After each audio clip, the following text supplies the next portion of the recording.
Gyanendra Kumar Gangwar assistant commissioner ने PDS godown पर मारा छापा। असिस्टेंट कमिश्नर ने बीके न्यूज से बात करते हुए कहा कि वो बीदर से पशु कल्याण आ रहे थे।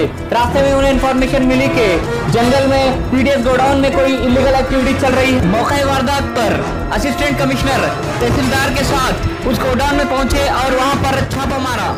कल मैं बीदर से आ रहा था टूवर्ड्स हुमनाबाद, तो हुमनाबाद के 5 किलोमीटर पहले ही 5 नहीं 10 किलोमीटर पहले ही मुझे कोई फ़ोन आया कि एक गोडाउन है जंगल में और वहाँ इस तरह का पीडीएस जो राइस है, जो राशन अक्की है, वो स्टोर्ड है जो इलीगल है।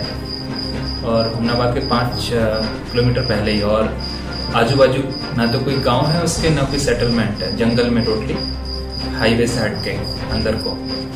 तो उसको ढूंढना पाना भी अपने आप में एक चैलेंज है, नाइट में, वो भी डार्क नाइट में। और जब मैं आ रहा था तो मुझे एक सस्पिशियस एक्टिविटी दिखा जंगल में, लेफ्ट साइड में, कि लाइट जला हुआ है, उधर से छोटा सा व्हीकल भी की आवाज़ आ रही है।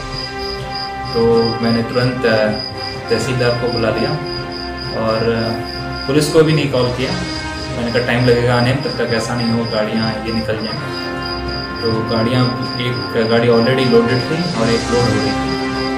और मैं तुरंत तहसीलदार के साथ जब पहुँचा तो बाकी लेबरर थे, लगभग 10 to 15 लेबरर थे वहाँ, लोकल के ही और बाहर के भी थे, लोग बिहार स्टेट के भी थे। तो वो भागे, 2-3 लोग लेबर थे जो उनको पकड़ लिया, उनसे इन्फॉर्मेशन पूछा गया।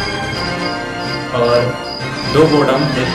एक गोडाउन ऑलरेडी उन्होंने खाली कर रखा था, जिसकी कैपेसिटी कम से कम 500 बैग्स रखने की कैपेसिटी थी। दूसरा गोडाउन था, उसमें लगभग अगर देखने में ही अंदाज़ा लग जाएगा कि अराउंड 200+ बैग्स हैं। खास बात यह है जो बैग्स हैं वो प्लास्टिक बैग्स हैं, जो कि बिल्कुल इंडिकेट नहीं करते कि पीडीएस राशन। बस इसके बावजूद एक और भी चीज़ है वहाँ छुपी हुई, कि जब हम थोड़ा और अंदर गोडाउन में गए तो पूरा जो हमारे ऑफिशियली प्रिंटेड जो पीडीएस बैग्स होते हैं वो खाली पड़े हुए थे पूरे, और बहुत ही ज़्यादा क्वांटिटी में, बहुत ही ज़्यादा नंबर्स में खाली पड़े हुए थे। तो ये वहाँ से पूरा एकदम से हमें अंदाज़ा लगा कि इन पीडीएस जो printed bags, officially printed bags हैं, पहले उनको खाली किया जाता है, और जो ऑर्डिनरी बैग्स हैं, प्लास्टिक बैग्स हैं, जिनसे मालूम पड़े कि ये प्राइवेट राशन है, प्राइवेट राइस है, तो उसमें पैक करके फिर ये भेजते हैं।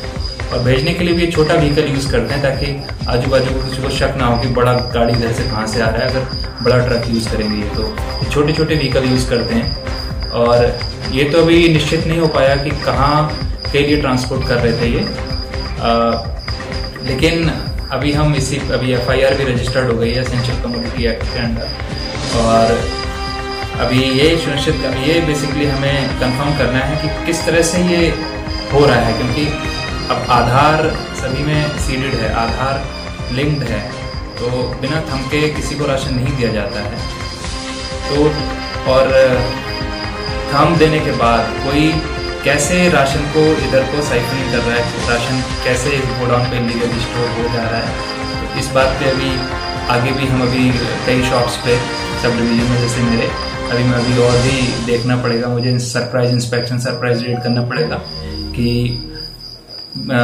शॉप्स वाले की तरफ से हो रहा है कि या लोग बेसिकली नहीं खा पा रहे हैं उस राइस को और इसलिए बेच रहे हैं, मतलब क्या एक्चुअल रीजन क्या है, क्यों इनके पास आ रहा है। तो उसके अभी इन्वेस्टिगेशन मुझे खुद पर्सनली ही मैं बेसिकली और भी रेड करूंगा अभी, और देखूंगा क्या रीजन है इसका, ताकि इस बेसिकली इलीगल जो माफिया काइंड ऑफ जो चल रहा है यहाँ, माफियागिरी, उसको रोका जाए। और जो राइस है, जो एक्चुअल बेसिकली जो लोग हैं बेनिफिशियरी, जो उनको मिले, ताकि डाइवर्ट ना हो राशन। और ये बहुत ही जल्दी अभी मैं पता लगाऊंगा इसको। और बस ये एक अच्छा बेसिकली एक्सपीरियंस था, और जैसे मैंने बोला, हर एक रेड एक अलग एक्सपीरियंस देती है, और इसमें काफी सीखने को मिला कि किस तरह से लोग ये बेसिकली अपना कनिंग माइंड यूज करके डाइवर्ट करते हैं गवर्नमेंट के राशन को।